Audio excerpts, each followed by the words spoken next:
साधिके शरण्ये त्र्यंबके गौरी नारायणी नमोस्तुते।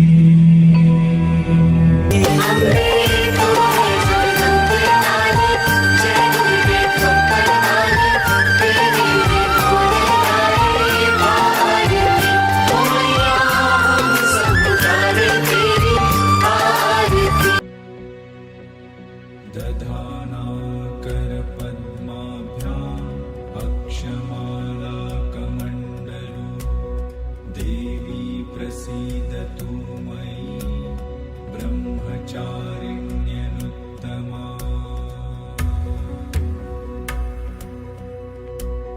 दधाना करपद्माभ्याम् अक्षमा